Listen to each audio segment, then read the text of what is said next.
We stand here today at a critical juncture in our nation's history. This Shanti bill is before this House, has the government speaking grandly of harnessing the immense energy released by splitting the atom. Yet it seems to have failed to expend even a fraction of that energy in drafting a bill that is coherent, rigorous, and not full of loopholes. This is full of loopholes. Where the late Pandit Nehruji had laid the foundations for our nuclear program, and Dr. Manmohan Singh ji carried the Indo-US nuclear deal of 2008 across the last mile and lifted India out of isolation into an era of strategic confidence in nuclear power, this bill now confronts us with a disappointing reversal as a vision that once expanded horizons gives way to ambiguity, deepens uncertainty as to whether and where India's nuclear power framework is really headed. I have high regard for the Honourable Minister who is here today, but there are serious errors and omissions that other speakers have already pointed out. We have mastered nuclear fusion and fission, but not apparently legislative precision. The Shanti Bill is a milestone, Mr. Minister, but for the wrong reasons. It is written with exceptions, heavy on discretion, and largely indifferent to public welfare. I am not sure, Mr. Chairman, whether it is a nuclear bill or an unclear bill. Now, before I outline my concerns, I must candidly state that the bill in its current form contains such fundamental structural flaws, as colleagues have pointed out, that it requires comprehensive reworking rather than cosmetic amendments. Ideally, it should have been referred to a committee, a standing committee or a joint parliamentary committee for further consideration. But if we are going to discuss it today, sir, let me enumerate my critical concerns. The very preamble of the bill, which I have here, characterizes nuclear energy as a, quote, clean and abundant source for electricity and hydrogen production. No quarrel there, and I'm not against nuclear energy myself.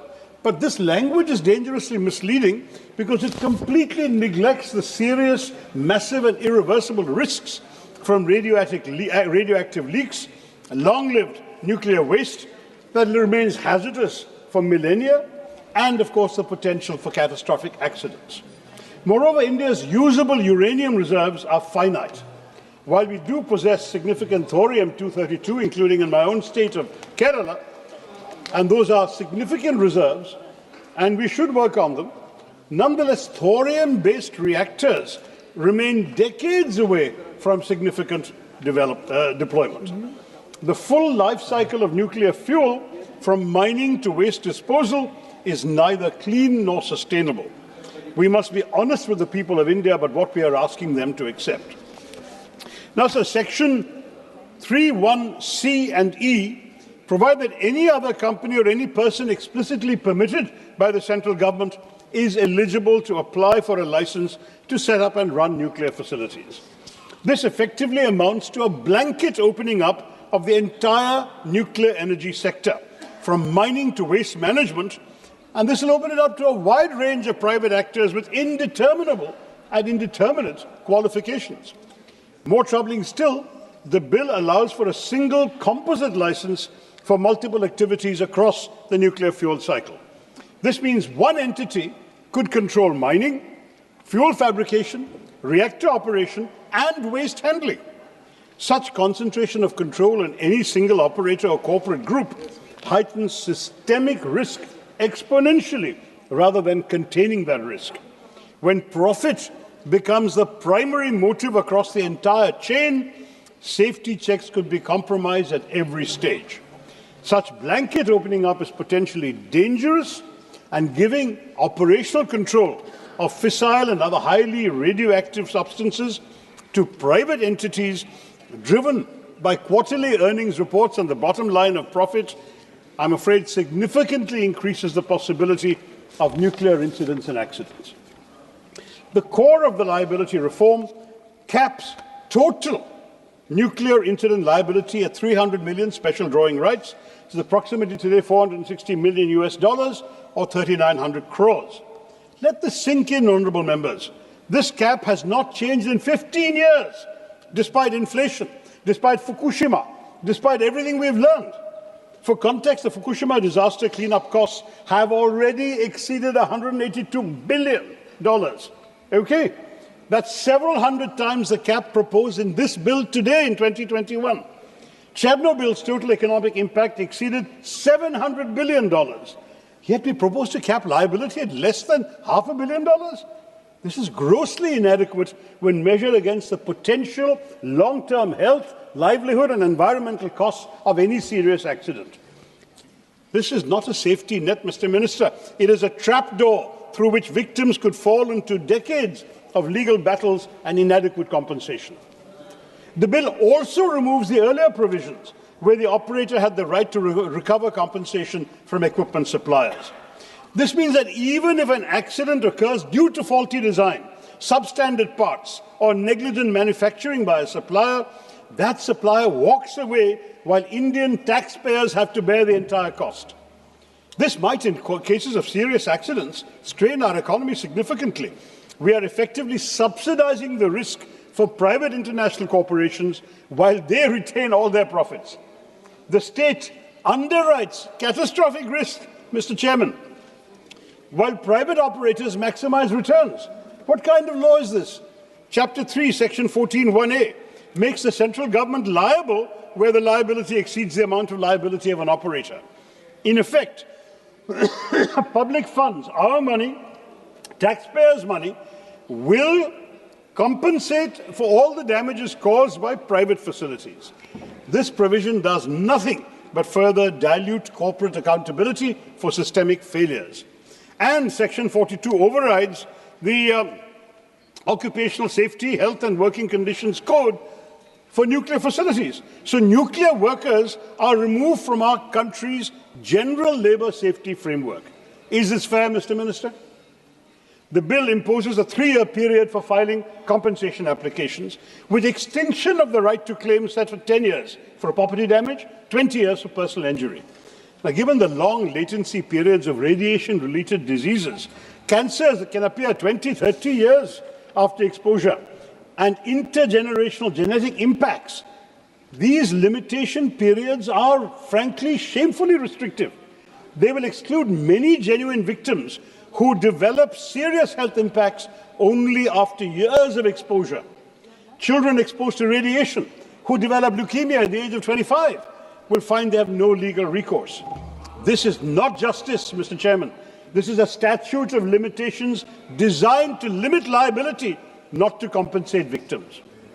इस bill के हर वादे के पीछे एक कीमत छुपी है, mister minister, और अक्सर ये कीमत वही चुकाता है जिसका फैसलों में कोई हिस्सा नहीं होता। पर उन वादों की कीमत तुम क्या जानो सरकार, यही मेरी चिंता है। Here perhaps is the most egregious provision of all. Negligence by an operator or person is recognized as a cognizable offence, but only a person duly authorized by the central government or the Atomic Energy Regulatory Board can file a complaint. Let me stress this, sir. This means that if a nuclear facility operator is criminally negligent, affected communities cannot file a complaint. Civil society organizations cannot file a complaint. Even state governments cannot directly initiate criminal proceedings against the operator.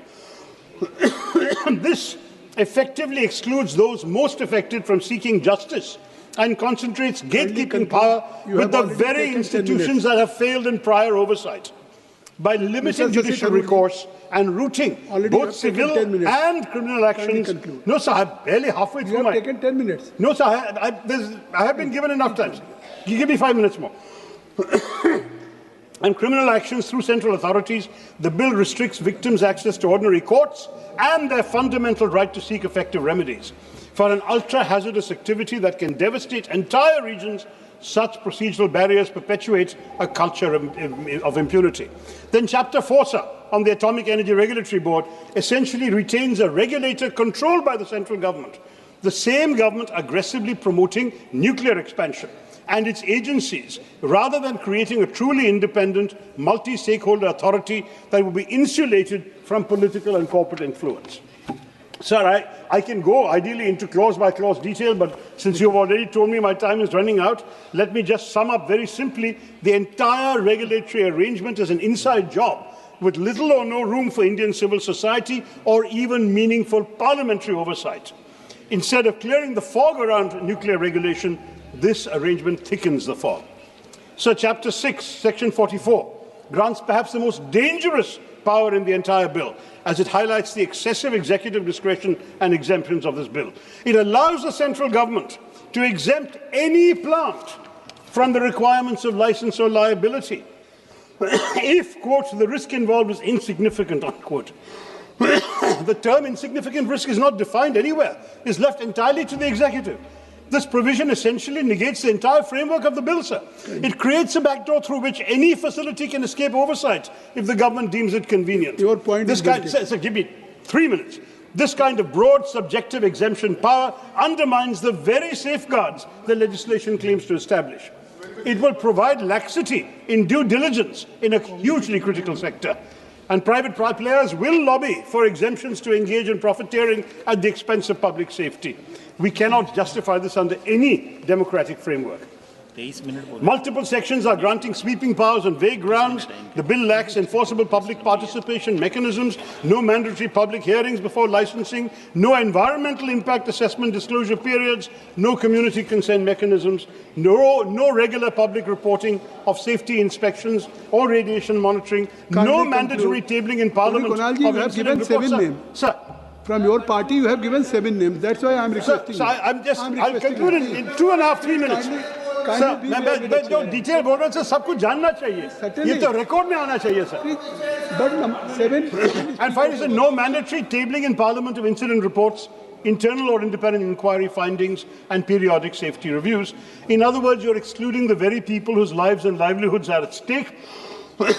And the past controversies referred to by other speakers at Jaitapur, Kuramkolam, Gorakhpur demonstrate what happens when communities feel excluded from decisions affecting their safety. This bill risks repeating those conflicts, undermining capacity expansion targets through local resistance and litigation. 2 more points, sir. Section 34B requires licenses, 35B, I beg your pardon, reserves spent fuel management for the central government, but again provides minimal implementation detail. When multiple private operators are generating significant spent fuel, unclear protocols will create operational uncertainty. The bill also lacks climate change provisions despite rising sea levels, extreme weather and water scarcity. Thank you very much. And post-Fukushima, sir, Japan comprehensively revised site selection for climate resilience. Our bill remains silent on that. I'll skip my other points. Let me give you one. Let me conclude, sir. Give me 1 minute to conclude. So I have taken up more than a minute in pleading for time. Give me time. There are 7 members of Parliament from Congress Party. I'm skipping half my point, sir. There is a time constraint. Please kindly conclude. Please kindly conclude. Sir, beyond safety, okay, I won't talk about safety anymore, sir. Fundamental questions arise about economic wisdom of this bill. Nuclear projects are highly capital intensive with long gestation periods. In an era of rapidly falling renewable costs, battery storage costs, we must ask, does 19.3 trillion rupees towards nuclear represent optimal allocation versus accelerated renewable deployment, grid modernization or energy sufficiency? The opportunity cost must be gone into, sir. The Shanti bill represents a dangerous leap into privatized nuclear. धन्यवाद सभापति महोदय मैं atomic energy bill 2025 शक्ति bill के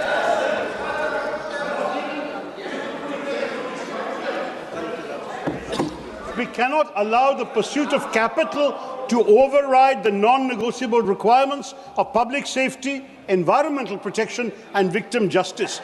The name Shanti means peace, sustainability. Let us ensure that this name is not a cruel irony in the aftermath of a preventable disaster. I think so. The promise of transforming India ought not to conflate the risk of scarring India. धन्यवाद सभापति महोदय atomic energy bill